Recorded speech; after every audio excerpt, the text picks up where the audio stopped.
बिस्मिल्लाहिर्रहमानिर्रहीम अस्सलामुअलैकुम वरहमतुल्लाहि वबरकातुहू। उम्मीद है दोस्तों सब खैर व आफियत से होंगे। बूटस्ट्रैप के अंदर आज हमारा लेक्चर नंबर 13 है, जिसके अंदर हम अपनी तमाम की तमाम डिस्प्ले क्लासेस सीखेंगे। दोस्तों आपने CSS के अंदर भी डिस्प्ले की तमाम प्रॉपर्टीज़ की डिफरेंट वैल्यूज़ देखी होंगी, डिस्प्ले नन और डिस्प्ले फ़लाँ। मैं आपको दिखा देता हूँ यहाँ पे। तो ये सारी की सारी आपने डिस्प्ले की डिफरेंट वैल्यूज़ जो हैं, ये डिस्प्ले प्रॉपर्टी है CSS की, और इसके अंदर ये डिफरेंट इसकी वैल्यूज़ है। नन है, इनलाइन ब्लॉक है, फ्लक्स है, टेबल सेल है, टेबल रो है और इनलाइन फ्लक्स है। तो ये तमाम के तमाम आपने CSS की डिस्प्ले की प्रॉपर्टी इसके अंदर ये तमाम की तमाम वैल्यूज़ CSS में कवर की होंगी। अगर नहीं की हुई तो आप पहले जाके वहाँ पे कवर कर सकते हैं CSS के अंदर। अभी दोस्तों बूटस्ट्रैप के अंदर अपनी इस डिस्प्ले जो CSS की प्रॉपर्टी है, इसके तमाम की तमाम वैल्यूज़ को कवर करने के लिए बूटस्ट्रैप के अंदर डिफरेंट क्लासेस हैं। जैसे डिस्प्ले नन को हम बूटस्ट्रैप में D-नन क्लास के साथ रिप्रेजेंट करते हैं। आपके पास CSS के अंदर जो डिस्प्ले इनलाइन है उसको हम बूटस्ट्रैप के अंदर D-इनलाइन लिखते हैं। इस तरह इनलाइन ब्लॉक के लिए D-इनलाइन ब्लॉक, इस तरह डिस्प्ले ब्लॉक के लिए D-ब्लॉक, इस तरह डिस्प्ले फ्लक्स के लिए D-फ्लक्स, इस तरह बाकी सबके साथ भी ये डिफरेंट जो क्लासेस जो आपके सामने नज़र आ रही हैं आपको, ये तमाम की तमाम क्लासेस आप इसका स्क्रीन कैप्चर कर लो, आप इसकी पिक्चर ले लो, जो भी करना कर लो। लेकिन यही तमाम की तमाम देखो, ये हर CSS की जो डिस्प्ले की वैल्यू है उसके आगे मैंने उसकी बूटस्ट्रैप क्लास लिखी हुई है, ठीक है। तो ये आप इसको ज़हन-नशीन कर सकते हो। अभी दोस्तों ये थी simple boost without any device. ये जैसे आपको पता है बूटस्ट्रैप के अंदर डिफरेंट ब्रेक पॉइंट्स होते हैं डिफरेंट डिवाइसेस के लिहाज से, एक्स्ट्रा लार्ज, मीडियम और स्मॉल और एक्स्ट्रा स्मॉल। दोस्तों ये जो बूटस्ट्रैप की मैंने क्लासेस आपके सामने लिखी हैं, ये वो क्लासेस हैं जो किसी ब्रेक पॉइंट के साथ यूज़ नहीं होती है, डायरेक्टली यूज़ होती हैं। ओके, अगर आपने डायरेक्टली डिस्प्ले क्लासेस यूज़ करनी है तो आप इस तरह से D-नन, D-इनलाइन ब्लॉक, D-फ्लक्स इस तरह लिखते हो। लेकिन अगर दोस्तों आपने किसी ब्रेक पॉइंट के साथ यूज़ करना हो तो उसके लिए हम क्या लिखते हैं, उसके लिए हम D के बाद, ये जो बूटस्ट्रैप की क्लास है D, जहाँ ये सारे DD लगे हुए हैं ना, इन D के बाद हाइफन देकर आपने अपनी उस डिवाइस का नाम बताना है जिस डिवाइस के लिहाज से आप ये अप्लाई करना चाहते हो। जैसे एक्स्ट्रा लार्ज है तो उसके लिए XL लिखते हैं, लार्ज के लिए LG, मीडियम के लिए MD, स्मॉल के लिए SM और एक्स्ट्रा स्मॉल के लिए हम कुछ भी नहीं लिखते, डायरेक्ट जो है इस तरह ये बूटस्ट्रैप क्लास यूज़ करते हैं D-नन या D-इनलाइन। जैसे यहाँ मैंने आपको एग्जाम्पल दी है, जैसे फर्स्ट करें आपने ये जो D-नन जो बूटस्ट्रैप की क्लास है, अगर आपने इसको डिफरेंट डिवाइसेस में यूज़ करना हो तो कैसे करेंगे, उसके लिए आप लिखोगे D-XL-नन, ये एक्स्ट्रा लार्ज के लिए होगी। इसी तरह D-LG-नन, ये लार्ज के लिए होगी। D-MD-नन, ये मीडियम के लिए होगी। D-SM-नन, ये स्मॉल के लिए होगी। और D-नन जो है ये एक्स्ट्रा स्मॉल के लिए होगी।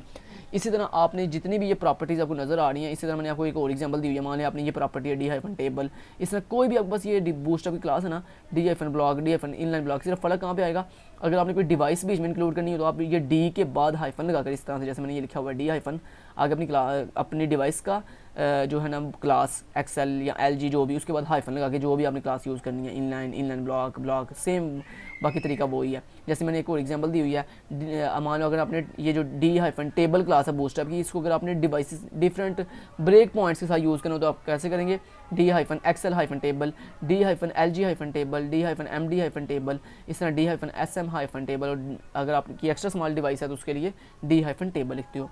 इसी तरह दोस्तों अगर आपने जो प्रिंट मोड होता है, मतलब जैसे आप पेज का प्रिंट निकालते हो प्रिंटर के थ्रू, अगर आपने जब आप प्रिंटर के थ्रू प्रिंट निकालते हो तो उसके लिए अगर आपने ये डिस्प्ले क्लासेस यूज़ करनी तो वो कैसे हम करते हैं, उसके लिए हम ये D के बाद प्रिंट लिखते हैं। जैसे यहाँ पे देखो मैं लिख के दिखाया हुआ आपको D-प्रिंट-नन, D-प्रिंट-ब्लॉक, D-प्रिंट-फ्लक्स, यानी यही क्लासेस है ये जो आपने यहाँ पे बूटस्ट्रैप क्लासेस पढ़ी हैं। सिर्फ फ़र्क है कि D के बाद अगर आपने इसको प्रिंट फॉर्म के लिए यूज़ करना इन क्लासेस को तो आप D के बाद प्रिंट लिख के आगे फिर अपनी बूटस्ट्रैप की क्लास नन, इनलाइन ब्लॉक या फ्लक्स लिखते हो। तो ये मैं आपको हर तरह के एंगल के लिहाज से बूटस्ट्रैप की ये डिस्प्ले क्लासेस सिखा दी हैं। अभी चलते हैं और इनको यूज़ कैसे करना है वो सिखा देता हूँ। चलते हैं यहाँ पे दोस्तों, यहाँ पे आपके सामने मैंने सिंपली एक मेन डिव ली हुई है जिसको मैंने क्लास कंटेनर दी हुई है और मार्जिन टॉप 5 दिया हुआ है, और उसके अंदर ये मैंने 4 जो है डिव्स ली हुई हैं, और हर डिव के अंदर मैंने एक हेडिंग दी हुई है हेलो वर्ल्ड के नाम से। तो मैं आपको दिखा देता हूँ पहले ये कैसे की नज़र आ रही है, कुछ इस तरह से। देखो दोस्तों सिंपल से आपको 4 डिव, चूँकि मैंने आपको अपनी मेन डिव में 4 डिव दी हुई है तो ये आपको 4 डिव के अंदर हेलो वर्ल्ड लिखा हुआ नज़र आ रहा है। अब मैं इन चारों डिव को जो है डिफरेंट बैकग्राउंड कलर देना चाहता हूँ, तो उसके लिए मैं यहाँ पे देखें अपनी खुद की CSS में मैंने 5 डिफरेंट कलर्स की क्लासेस बनाई हुई हैं। जैसे यहाँ पे रेड है, ग्रीन है, ब्लू है, येलो है, ब्लैक है। इस तरह अगर आपने यहाँ पे आके यहाँ पे CSS के अंदर डिफरेंट ये बैकग्राउंड की क्लासेस बनाई हुई हैं, तो इन क्लासेस को मैं यहाँ पे यूज़ करूँगा। मान लें अगर आपने पहली डिव को जो भी बैकग्राउंड देना उसके लिए आप क्लास यूज़ कर सकते हो, जैसे रेड, ठीक है। तो मैंने यहाँ पे जब आपने क्लास रेड यूज़ की तो यहाँ पे देखिए मैंने उस रेड क्लास के साथ जो है इसको स्टाइलिंग किया हुआ है, बेसिकली मैंने उसको बैकग्राउंड रेड दिया हुआ है। इसी तरह मैंने ग्रीन के लिए ग्रीन क्लास बनाई हुई है, ब्लू के लिए डिफरेंट कलर्स के लिए मैंने डिफरेंट क्लासेस बनाई हुई हैं। सो यहाँ पे आता हूँ मैं और यहाँ पे आके इसको मैं क्लास देता हूँ, मान लो जैसे blue, sorry blue BLUE blue. इसी तरह मैं यहाँ पे आता हूँ और इसको एक बूस्ट अपनी CS कस्टम CS की क्लास देता हूँ, जैसे ग्रीन और इसी तरह मैं इसको जो है ये है येलो दे देता हूँ। जैसे मैंने इसको क्लास दे दी येलो, YELLOW येलो। इस तरह दोस्तों मैं चाहता हूँ कि इन चारों डिव को जो है पैडिंग मिल जाए, चारों साइड से अंदरूनी साइड से फासला मिल जाए। तो उसके लिए मैंने आपको पीछे पैडिंग की क्लासेस खाई हुई हैं, उसके लिए हम लिखते हैं P-0 1 2 3 में कोई भी वैल्यू दे देते हैं 5 तक, तो मैंने 3 दे दी है। ये बेसिकली क्या करेगा, ये चारों साइडों से जो है पैडिंग छोड़ देगा डिव के अंदर वाली साइड से। कुछ इस तरह दिखाता हूँ आपको, F5 से कहता हूँ रिफ्रेश हो रही, देखो आपकी चारों डिव के अंदरूनी साइड से देखें, अंदरूनी साइड से देखें, चारों साइड से फासला मिल गया उसको 15 पिक्सल का, क्योंकि आपने P-3 लिखा हुआ है। तो दोस्तों ये आपको 4 डिव आपको दिखाई दे रही हैं। और ये चारों डिव हर डिव एक पूरी रो में क्यों आ रही है, क्योंकि दोस्तों आपकी जितनी भी डिव्स होती हैं उनके ऊपर बाय डिफ़ॉल्ट डिस्प्ले प्रॉपर्टी लगी होती है। और जो डिस्प्ले बूटस्ट्रैप की प्रॉपर्टी है, डिस्प्ले ब्लॉक प्रॉपर्टी है, ये बेसिकली क्या करती है, ये आपकी चीज़ को पूरी कंप्लीट विड्थ दे देती है जितनी आपने विड्थ इसको दी होती है। तो देखिए एक डिव ने मेरी हर डिव ने जो है कंप्लीट विड्थ क्यों ली है, क्योंकि इसके ऊपर बाय डिफ़ॉल्ट CS की डिस्प्ले ब्लॉक प्रॉपर्टी लगी होती है। ठीक है, चलिए मैं आपको दिखाता हूँ दोस्तों। जितनी भी है डिस्प्ले की जितनी भी क्लासेस हैं बूटस्ट्रैप के अंदर, ये सारी की सारी आप इंडिविजुअल भी यूज़ कर सकते हो, और जो इसमें से 2-3 ऐसी हैं जो आप पेरेंट पे यूज़ करते हो। जैसे मान लो ये फ्लक्स है और ये जो इनलाइन फ्लक्स है, ये बेसिकली हम पेरेंट क्लास पे यूज़ करते हैं, पेरेंट एलिमेंट पे यूज़ करते हैं। लेकिन जो बाकी हैं डिस्प्ले, नन, इनलाइन ब्लॉक, ये सारी की सारी हम इंडिविजुअल यूज़ करते हैं। अभी सबसे पहले मैं आपको ये वाली क्लास यूज़ करना सिखाता हूँ, जैसे D-none है। ये बेसिकली क्या करती है, अगर दोस्तों आप अपनी बूटस्ट्रैप अपने HTML के किसी एलिमेंट को या किसी डिव को बूटस्ट्रैप की D-none क्लास दे देते हो, तो बेसिकली उससे क्या होता है कि आपकी वो चीज़ नज़र नहीं आती, वो छुप जाती है। डिस्प्ले नन का मतलब होता है कि ये चीज़ डिस्प्ले नहीं करनी। जैसे मैं यहाँ पे दिखाता हूँ, मान लीजिए मेरी डिव है पहली, इस डिव को मैं क्लास देता हूँ, यहाँ पे क्लास देता हूँ, इसको भी क्लास दे देता हूँ, इसको भी, सबको मैं इकट्ठे एक दफ़ा क्लास देता हूँ D-none। ठीक है, इससे क्या होगा मैं आपको करके दिखाता हूँ। F5 से कहता हूँ रिफ्रेश, और देखो आपको कोई भी डिव नज़र नहीं आ रही, क्योंकि आपने सब डिव को जो है D-none जो है क्लास दे चुके हो। सो ये जो D-none क्लास होती है, ये बेसिकली अपनी चीज़ को, अपने एलिमेंट को हाइड करने के लिए हम यूज़ करते हैं। इस तरह दोस्तों हमारे पास क्लास होती है D-block। ये बेसिकली क्या करती है, ये बाय डिफ़ॉल्ट ही काम करती है। जैसे आपने लिख दिया यहाँ पे BLOC के ब्लॉक, तो बेसिकली ये क्या करती है, आपके हर डिव को कंप्लीट विड्थ दे देगी। अगर आप चाहते हो मेरी हर डिव को कंप्लीट विड्थ मिल जाए, F5 से रिफ्रेश करते हो, देखो आपकी हर डिव को कंप्लीट विड्थ मिल गई है 100%, क्योंकि आपने यहाँ पे D-block क्लास यूज़ की हुई है। सो ये क्लास क्या करती है, ये D-block क्लास आप जिसको भी देती हो वो एलिमेंट या वो डिव आपकी कंप्लीट विड्थ जो है, मतलब कंप्लीट 100% विड्थ ले लेती है। जैसे यहाँ पे आपकी हर डिव ने कंप्लीट विड्थ ली हुई है। इसी तरह दोस्तों हमारे पास एक क्लास होती है D-inline-block। अगर आप यहाँ पे लिख दो D-inline, सॉरी यहाँ पे अगर आप लिख दो D-inline-block, सॉरी कंट्रोल Z करते हैं, ओके। अभी यहाँ पे मैं लिखता हूँ inline-block। इससे क्या होता है दोस्तों, जब आप अपनी किसी भी एलिमेंट को D-inline-block क्लास देते हो बूटस्ट्रैप की, तो उससे क्या होता है, वो आपकी चीज़ जो है वो एक ही रो के अंदर आ जाती है। जैसे आपने देखो ये आपकी ये 4 डिव है, और इन चारों डिव्स को आपने जो है सेम क्लास दी है D-inline-block। तो ये क्या करेंगी, ये चारों डिव जो है आपकी एक ही रो में आ जाएंगी, एक ही रो में एडजस्ट हो जाएंगी। जैसे कुछ इस तरह से आप वापस करें रिफ्रेश, देखो आपकी चारों जो डिव हैं वो एक ही रो में जो है वो एडजस्ट हो गई हैं। और ये कैसे होता है, जब आप इनलाइन ब्लॉक जो है वो क्लास यूज़ करते हो बूटस्ट्रैप की, तो आपकी तमाम की तमाम चीज़ें एक लाइन में आ जाती हैं, एक रो के अंदर आ जाती हैं। ठीक है जी, ओके जी। इसी तरह दोस्तों हमारे पास एक होती है क्लास, इसमें एक क्लास होती है D-table। मान लो वो भी देख के दिखाता हूँ आपको। यहाँ पे मैंने किया इसको डुप्लीकेट, ओके। यहाँ मैंने लिखा D-table। तो ये बेसिकली क्या करती है, ये बेसिकली जिस तरह टेबल नहीं होता है, टेबल का फॉर्मेट होता है, रो और कॉलम्स होती हैं, वैसे तरतीब दे देगा। और ये देखें इसने आपको चीज़ को जो है कंप्लीट विड्थ नहीं दी, लेकिन हर डिव को एक रो के अंदर बंद कर दिया। क्यों, क्योंकि आपका टेबल तो इसी तरह काम करता है कि आपकी हर एक नई एलिमेंट को एक रो में ले जाता है। तो बेसिकली इसने क्या किया, जब आप किसी भी एलिमेंट को D-table क्लास देते हो बूटस्ट्रैप की, तो वो बेसिकली आपकी चीज़ को जो है एक रो में बंद कर देता है, लेकिन उसकी विड्थ उतनी ही रखता है जितना उसमें कंटेंट है। जैसे देखें मेरी हर डिव के अंदर चूँकि इतना ही सिर्फ कंटेंट है और सिर्फ उतनी ही उसे विड्थ मिली हुई है। तो ये फ़र्क होता है दोस्तों डिस्प्ले ब्लॉक और डिस्प्ले टेबल में, कि ब्लॉक में आपकी कंप्लीट विड्थ मिल जाती है, लेकिन टेबल में आपकी कंप्लीट विड्थ नहीं मिलती, उतनी सिर्फ विड्थ मिलती है जितना उस डिव के अंदर मटीरियल होता है, यानी जितना उसमें कंटेंट लिखा होता है। ओके, इसमें हमारे पास एक क्लास होती है D-table-column। तो बेसिकली ये क्या करती है, ये सेम इनलाइन ब्लॉक की तरह काम करती है। मतलब जैसे अगर मैं लिख दूँ, सॉरी इसमें एक क्लास होती है cell. D hyphen table hyphen cell, ये बेसिकली सेम जो है इनलाइन ब्लॉक की तरह काम करती है। F5 से रिफ्रेश करता हूँ, देखो उसने एक कॉलम में ले गया आपकी चीज़ों को कॉलम में ले गया। जैसे आपने खुद ही लिखा है सेल, कि मेरे तमाम की तमाम डिव को एक सेल में बंद कर दो। सेल समझते हो ना, एक की लाइन के अंदर डिफरेंट सेल एक ही लाइन में होते हैं, एक ही रो में होते हैं। सो बेसिकली हमारी जो D hyphen table hyphen cell class है, ये बेसिकली आपकी तमाम चीज़ों को एक रो में ले आती है, मतलब एक उनके तमाम के एक सेल बना देती है डिफरेंट। ये देखो ये पहला सेल है, ये दूसरा, तीसरा, ये चौथा सेल। इस तरह अगर आप चाहते हो ये तमाम के तमाम जो आपकी डिव्स हैं ये एक रो में आ जाएँ, एक रो में मतलब डिफरेंट रोज़ के अंदर आ जाएँ, मतलब हर डिव को एक रो मिल जाए, तो इसलिए हमारे पास होती है इसमें टेबल हाइफन रो। ठीक है, टेबल हाइफन रो। तो बेसिकली ये जैसे पहले हमने सिंपल टेबल क्लास यूज़ की थी वैसी यूज़ हो रही है, लेकिन फ़र्क क्या है? फ़र्क ये है दोस्तों, सिंपल डी हाइफन टेबल लिखने से क्या होता है कि आपकी जो मटीरियल्स है मतलब जितनी भी डिव्स हैं वो सारी की सारी डिफरेंट रोज़ के अंदर, डिफरेंट लाइन्स के अंदर आ जाती हैं।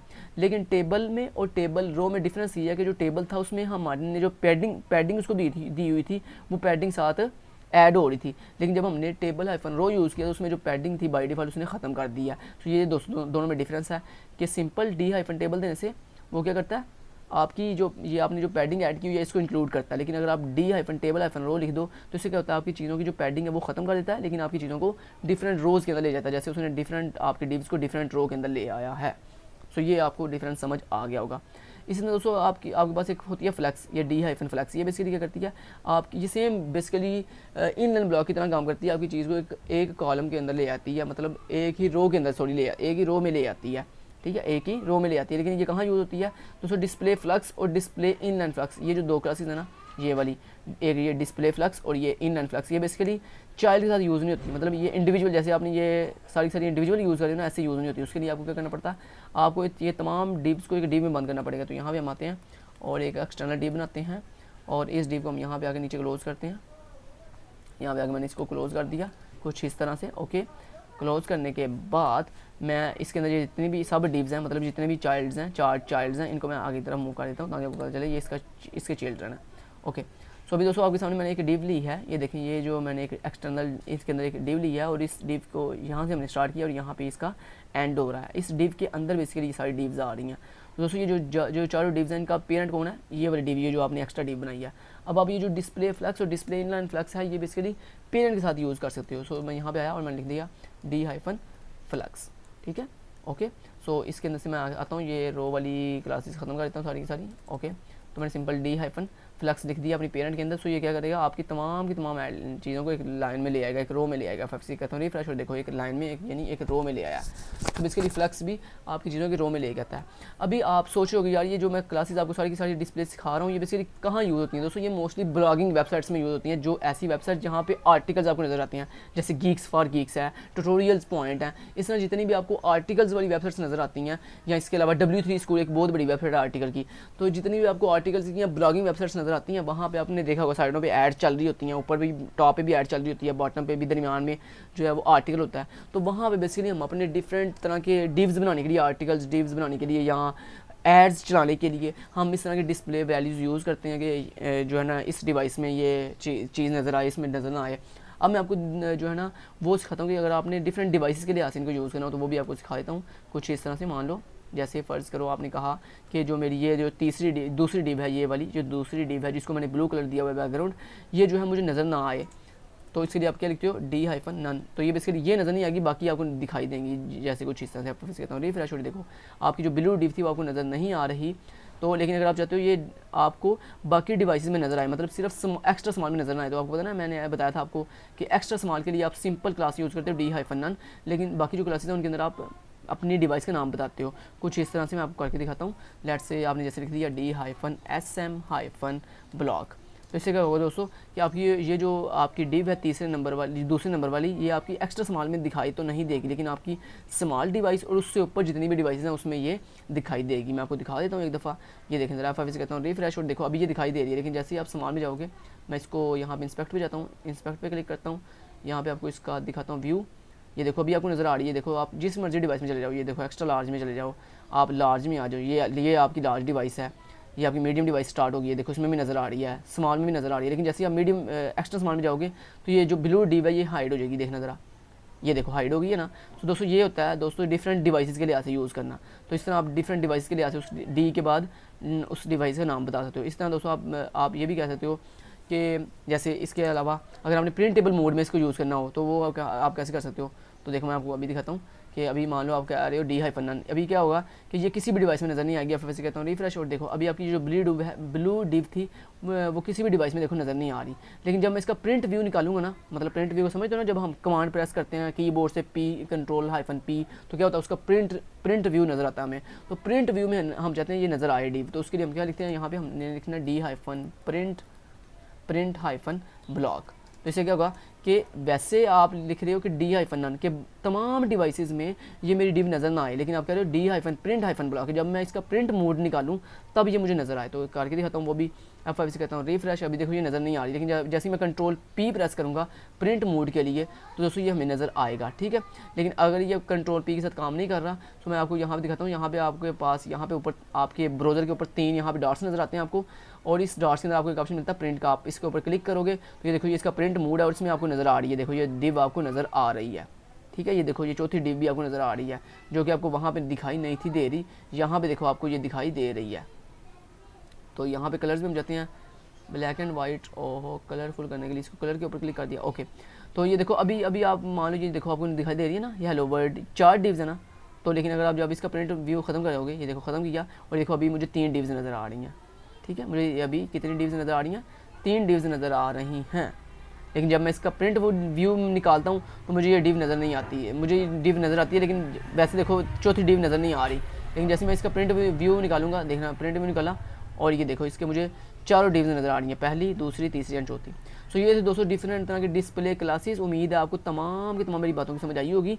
ये तमाम क्लासेस मैंने आपको डिस्प्ले की सिखा दी हैं, प्रैक्टिकली सिखा दी हैं, और आपको डिफरेंट डिवाइसेस के लिए भी बता दिया कैसे किस डिवाइस के लिए आप यूज़ कर सकते हो इनको, प्रिंट के लिए इनको कैसे यूज़ कर सकते हो वो भी मैंने आपको डिटेल से बता दिया। फिर भी अगर कोई कन्फ्यूजन हो तो आप नीचे ज़रूर कमेंट बॉक्स में पूछ लीजिएगा। Thank you so much, till then guys, take care, अल्लाह हाफिज़।